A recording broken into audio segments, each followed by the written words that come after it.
Eccoci qua, ben ritrovati dopo lo spazio pubblicitario, ricompare, siamo felici, Stefano Zara, esperto Buonasera. di economia e finanza, buonasera, ben ritrovato. Ogni tanto abbiamo bisogno di rivederla perché siamo sollecitati da voi da casa che ci mandate delle domande, effettivamente delle perplessità molto grandi quando parliamo di economia a livello generale, di finanza e quindi quello che sta nelle tasche o nei risparmi di tante persone è un argomento estremamente delicato. È che le persone, lei dice spesso, dovete imparare a masticare qualche cosa della finanza e ci arrivano i messaggi, non possiamo essere esperti di tutto, poi si commettono dei gravi errori e se ne pagano le conseguenze.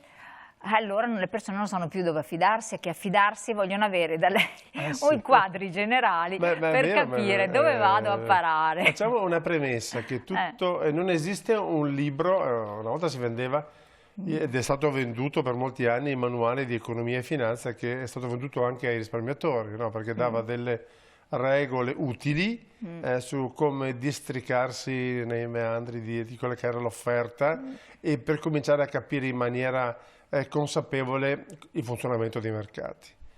Ma da che sono stati pubblicati quei libri ad oggi è cambiato il mondo, è cambiato radicalmente il mondo. La velocità dei cambiamenti è talmente alta che se qualche settimana fa il tema era l'inflazione, adesso non dico che questo tema sia superato, ma il problema è di vedere se andremo in deflazione, ad esempio, se la crescita scende più velocemente dell'inflazione. Cioè, è impossibile stare dietro a queste cose. Il mondo è veramente cambiato. Ti do un parametro. Tutta la ricchezza del mondo, tutti gli investimenti del mondo, se fossero concentrati in un unico indicatore, e questo indicatore, dati aggiornati, il 70% di tutto questo maloppone è gestito dagli Stati Uniti. Quindi parlare oggi di diversificazione... La Cina andasse bene, l'India... No, i mercati finanziari sono una cosa, le economie sono altra cosa. I mercati finanziari cinesi sono rappresentati in maniera molto marginale, in maniera anche molto complicata, ma il mercato di riferimento globale è il mercato statunitense. Quindi noi occhi puntati su 100 dollari che si muovono nel mondo, 70 si muovono in quel mercato. Le prime 4 aziende di quel paese, che le abbiamo nominate tante volte, sono sempre le solite, insomma, Apple, Microsoft, Alphabet e Windows, da sole fanno il PIL dell'Eurozona più la Russia. Quindi di cosa stiamo parlando? Una volta si diceva abbasso le multinazionali, no, ci sono delle entità talmente grandi, ma talmente grandi, che hanno intercettato sia i trend di mercato, hanno cavalcato l'innovazione e imparato a proporla alla gente e hanno creato i bisogni, quindi hanno creato i bisogni, hanno... Cioè perché sono quelle stesse, Apple, Microsoft, siamo tutto, quelli che hanno il supporto tecnologico, d'altronde sono aziende talmente grandi e talmente attente che se qualcuno nel mondo ha un'idea intelligente e brillante, questa idea intelligente e brillante comunque è messa a disposizione, immediatamente è parte del loro processo. Certo, ma quindi se noi vediamo che c'è una tendenza anticipata negli Stati Uniti, dobbiamo stare allerta perché ho una crisi... Ma leggi sempre declino degli Stati Uniti, è una gran baggianata, ma è veramente una gran baggianata, che siano mal rappresentati politicamente, questo è un altro paio di maniche, ma non è né compito mio né parlarne, e probabilmente saranno rappresentati male anche per perché la politica lì non va a condizionare la finanza. La politica gli Stati Uniti sono un grande paese molto complicato, molto complesso, è una complessità storica che ha origine dal motto stesso che ha costituito quel grande paese, insomma. È nato da un concentrarsi di spinte, visioni diverse del mondo, è molto complicato, veramente molto complicato. Questa diversità, questa sua complicanza è anche parte della sua forza. Perché? È anche parte, perché solo dalle diversità nasce lo sviluppo, no? No, è solo dalla capacità di gestire la diversità. Fuori è solo un gran bordello. Noi invece non abbiamo questa... Non abbiamo, c'è sempre... ci barcameniamo tra il bisogno di qualcuno che indichi la strada il disordine quando abbiamo più idee, più indicazioni, più possibilità, più strade da percorrere. Per noi questo non è, anche se la nostra indole creativa, no, dovrebbe portarci a, in realtà questo crea confusione, no? Noi siamo un paese che quando non capisce una cosa impone delle norme, regole, leggi. Non cerchiamo di semplificare. Però gli Stati Uniti sono un unico blocco per quanto fatto federalizzato, sì, quindi con tanti stati. Invece l'Europa abbiamo tante realtà che vanno diversamente, cioè abbiamo la Germania che va da una parte, la Francia dall'altra, l'Inghilterra che si è ben staccata da noi, quindi siamo destabilizzanti. Ogni tentativo che porterà, perché usiamo ancora il futuro, ad avere semmai ci sarà un progetto comune di crescita, sarà soltanto che positivo. Insomma. Abbiamo unicamente il sistema delle banche che ormai da anni è integrato e funziona, quindi il tessuto finanziario, il tessuto delle arterie bancarie, il sistema, quelle che regolano la circolazione di flussi finanziari, questi sono in Europa molto avanzati. Ma sono sani adesso? Perché abbiamo parlato parlato per lungo tempo del fatto che potevano essere... Assolutamente sì. Quindi anche in Italia adesso, salvo magari piccole elementi. Piccole crisi locali, esatto, diciamo, piccole crisi. Quelle vanno gestite di volta in volta, ma anche su quello ci sono le norme, c'è l'esperienza nel gestire, che abbiamo messo da parte in situazioni analoghe. Oggi parliamo tanto di inflazione, attenzione, sì, l'inflazione la curiamo come? La curiamo in Europa con i titoli di Stato che in parte ammortizzano il deprezzamento del valore del denaro e possono diventare un investimento virtuoso in una logica di discesa dei tassi. Allora, ricordiamoci sempre che le obbligazioni a tasso fisso in una logica di rialzo dei tassi soffrono enormemente perché perdono valore. Gli investitori le mollano per comprarne le altre, quelle che escono con tassi più alti. Inversamente, in una logica attuale di tassi che tendono a scendere, l'intensità della discesa dobbiamo ancora pesarla. I prezzi delle obbligazioni salgono, quindi oltre alla cedola ci remunerano anche un guadagno sul capitale. Però bisognerebbe avere quell'accortezza e quella sensibilità, di starci attento, perché altrimenti si possono prendere... Non c'è i BTP, i buoni fruttiferi postali, le obbligazioni emesse dalle migliori aziende in Europa costituiscono oggi possono essere un valido mattone per le nostre cose. Non dimentichiamoci che nella logica di tassi che scendono, quindi di minori oneri per le aziende, che pagano meno interessi sui loro debiti, anche la borsa diventa un soggetto che ritorna valore. Quindi bene i titoli di Stato, bene le obbligazioni, le obbligazioni sono debito, quindi se quando compriamo titoli di Stato dobbiamo avere sempre in mente che compriamo debito del nostro paese. Quando compriamo un'obbligazione societaria compriamo debito di quell'azienda, quindi le valutazioni sul merito vanno sempre fatte. Ormai tutti i clienti operano in banca, si chiama in regime di consulenza, cioè le responsabilità, a differenza del regime di collocamento dove se compri qualcosa sono affari tuoi se poi perdi il denaro, no? Certo. E quindi che questa consulenza sia vera, quindi che si confrontino con il proprio consulente. Ma il rischio adesso, proprio alla luce anche delle domande che sono arrivate dai nostri telespettatori, il rischio delle obbligazioni adesso in che cosa consiste? Beh, il rischio principale di ogni debito è che il debitore non paghi i propri debiti. Quindi con le aziende c'è un rischio più forte che non con le aziende. C'è un rischio maggiore rispetto allo Stato, ovviamente, poi c'è azienda ad azienda, quindi ogni azienda ha un merito creditizio diverso, un rating. Certo. Quindi bisogna sapere che obbligazioni si prendono. Bisogna sapere che obbligazioni si prendono. Io consiglierei di non stare troppo lunghi. Quando mi dicono obbligazione indicizzata l'Euribor, no? Esatto. Se l'Euribor cala, aspettati un prodotto che dà una cedola calante, ok?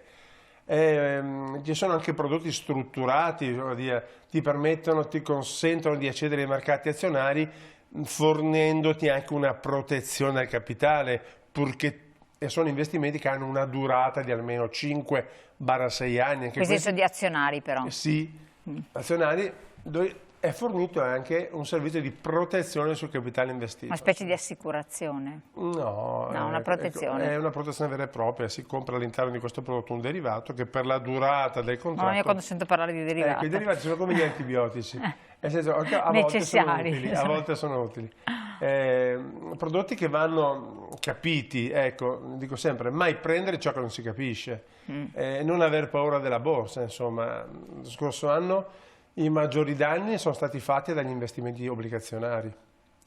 Una logica di salita così ripida di tassi, mai vista nella storia, una salita così ripida di tassi, le obbligazioni hanno sofferto in maniera incredibile. Le aziende hanno sofferto meno di quanto previsto, è per questo che i mercati azionari hanno resistito in maniera anche sorprendente, parlo di quello americano che è sui massimi, ma sono tornati sui massimi dopo una flessione tra settembre e ottobre anche i mercati azionari italiani ed europei. C'è molta liquidità sul mercato, molta liquidità sul mercato. E questo che cosa provoca? Questo provoca l'inflazione? È una protezione importante contro le crisi finanziarie. Ok, diciamo però provoca inflazione? Perché... No. Non provoca, ecco, no. È una liquidità che mano a mano le banche centrali stanno drenando, l'aumento dei tassi e il non riacquisto delle obbligazioni ha fatto sì che la liquidità c'è, ma ovviamente meno rispetto a un anno fa, ma si vuole consentire il credito alle banche sostanzialmente di non perdere mai di vista quella che è la loro funzione principale, di essere erogatrici di credito per le famiglie e per le aziende. Ovvio che oggi chi compra casa magari ci pensa una volta in più, visto che comunque gli oneri sono aumentati, i mutui casa hanno un costo più elevato. Certo. Attendere è un costo che dovrebbe scendere, è tanto vero che questo peso sulle famiglie insiste su una fetta molto piccola, perché i mutui erogati lo scorso anno rappresentano del totalone, credo nemmeno il 10% dei mutui in circolazione. Quindi tutto sommato. Quindi i mutui che ci sono mutui. Però le aziende hanno contratto per le aziende il tema c'è ed è rilevante. Ecco che questi dati che arrivano, che fanno presagire una discesa dell'inflazione e una discesa dei tassi, sono dati che rinforzano, ecco, ovviamente il ciclo. E secondo l'andamento che lei riscontra, cosa andiamo incontro? A una situazione di prossima inflazione, deflazione, l'ha accennata all'inizio? No, nessuno sa veramente, e anche il consiglio è difficile, c'è molta attenzione, un'attenzione che sono 30 anni che faccio lavoro di consulente finanziario e le banche centrali hanno strumenti e un livello di monitoraggio che non avevano 7, 8, 9, 10 anni fa, quindi i flussi di dati sono continui, gli scambi di informazioni tra banche centrali sono continui, hanno ben presente chi prende le decisioni ai vertici delle istituzioni finanziarie, ha ben presente che sbagliare in temi di rialzo / ribasso dei tassi può avere degli effetti immediati e reali sulle imprese, sulle famiglie, sui consumi, quindi siamo molto attenti a... L'Europa ha un aggravante del fatto che abbiamo un conflitto vicino che comunque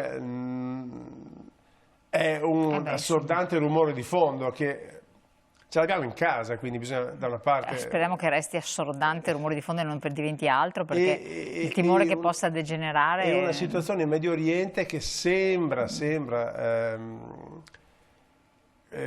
circoscritta e speriamo rimanga circoscritta. Assolutamente sì. In questa situazione che cosa come si deve muovere l'investitore e soprattutto che tipi di rischi ci possono essere nel breve periodo? L'investitore oggi ha la possibilità di vedere remunerata la liquidità, perché i conti deposito, i time deposit, i cash deposit, cioè servizi molto relativamente brevi, 6 mesi, 12 mesi, remunerano la liquidità giacente nel conto corrente, quindi di provvedere per gradi, cioè tutto quello che può rimanere fermo un anno ha delle oggi ha delle opzioni di investimento interessanti, Tutto quello che posso investire e lasciare fermo 4 o 5 anni può vedere nelle obbligazioni delle soluzioni interessanti. Quindi non aver fretta immediatamente, non mettere tutto sul rosso sul nero, ma ad avere la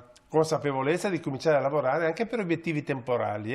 Tutto quello che può servirmi fra 1 anno, 2 anni ha una via di investimento, tutto quello che mi serve per la pensione, per i figli, quindi magari per un orizzonte temporale più lungo, ha più opzioni, può avere più opzioni di investimento, quindi non dimentichiamo le azioni. E quando pensiamo ad azioni, io dico sempre abbandoniamo il mercato domestico, perché non contiamo nulla, non contiamo nulla. Anche nelle realtà aziendali di un certo spessore. Ma guarda caso, le realtà aziendali più belle del nostro paese non sono quotate in borsa. Alcune delle realtà aziendali più belle del nostro paese non sono quotate in borsa o non sono quotate nella borsa nostrana. Ci sono paesi emergenti? Ci sono paesi emergenti che possono essere anche diversi da quelli che abbiamo in mente, ma la Cina non è più un paese emergente. No, ormai è sui mercati da un bel po' di tempo, anzi è un'economia dominante. L'avvicinamento USA-Cina delle ultime settimane la dice lunga sulla realpolitik che si diceva una volta, cioè quello di dire sì, va bene, ok, c'è la guerra, oppure comunque ringhiamo uno contro l'altro, ma la Cina ha bisogno degli Stati Uniti, gli Stati Uniti hanno bisogno della Cina. Sono due colossi che ringhiano tra di loro, ma sono ben consapevoli che il destino economico dell'uno è parte del destino economico dell'altro. Insomma, gli equilibri non so se la prossima amministrazione americana cambierà le cose, credo di no. Perché insomma, non dimentichiamo che per gli Stati Uniti il consenso transita sempre per il mercato che va bene, l'economia che va bene, la borsa che va bene, cioè sono indicatori molto pratici che in quel paese sono ancora primari rispetto a altre considerazioni ideologiche. Certo. È un paese molto puritano da questo punto di vista. A livello di Outlook Italia non è andata così male tutto sommato? No, noi abbiamo anche degli indicatori di crescita del prossimo anno che anche se rivisti a ribasso prevedono una crescita poco sotto all'1%. Ecco. Sto benedetto PNRR dobbiamo ancora capire in che misura impatterà sulla crescita, e poi devono essere, lo diciamo sempre, sembra una frase fatta e quindi tutte le frasi fatte hanno poca efficacia, le misure strutturali devono essere non solo riguardare l'infrastruttura, ma riguardare un nuovo rapporto scuola-lavoro, più soldi per la ricerca, e non possiamo essere sempre ancillari a tutto quello che ci sta intorno. Noi abbiamo delle sacche di eccellenza, ma che non possono essere sempre solamente il food e il turismo. Abbiamo l'industria meccanica che era un settore d'élite fino a poco tempo fa. La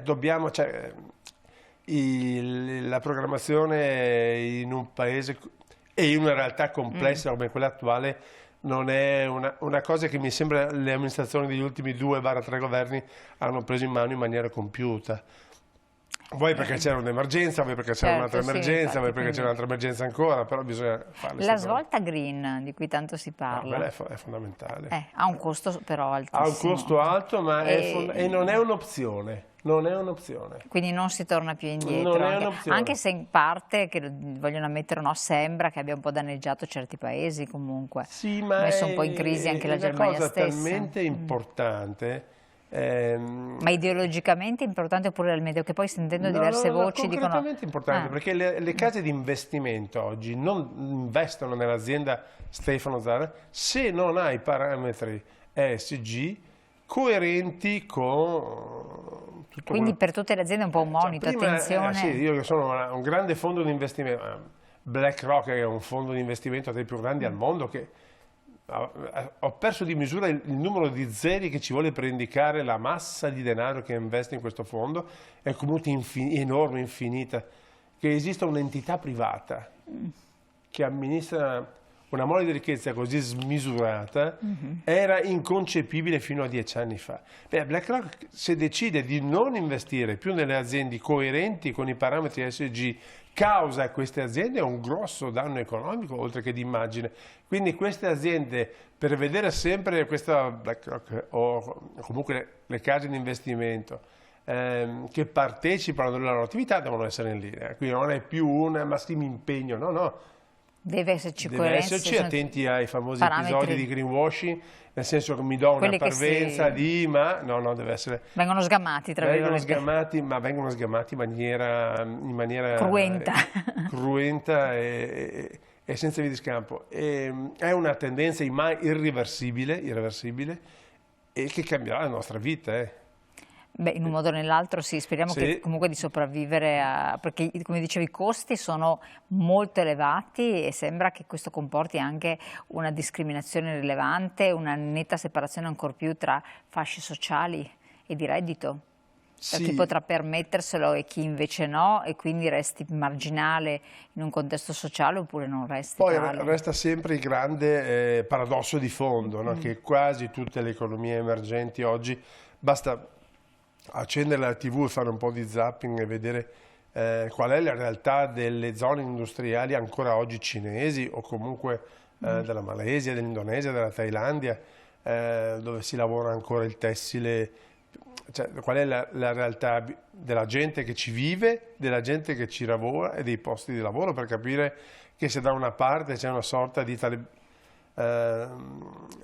identità molto talebana, no? Dall'altra parte c'è tanta di quella strada da fare, cioè non c'è una via di mezzo, ecco, questa discrasia fra quello che noi in Europa possiamo realizzare oggi e abbiamo già realizzato da ieri e quello è la strada da fare in altre aree geografiche. Il tempo è volato letteralmente. Stefano Zara, grazie di aver citato questo quadro, sempre suggerimenti da tenere sotto controllo, quindi analizzateci, tenta di insegnare a tutti quanti noi, me compresa, come capire queste dinamiche sono estremamente complesse, quindi alla fin fine conviene affidarsi a un esperto, che può darci una mano effettivamente, avendo come professione il ruolo proprio di monitorare i mercati, l'economia e gli andamenti. Grazie ancora, buon lavoro, buona serata a voi telespettatori, noi ci rivediamo presto, naturalmente buon proseguimento e a domani.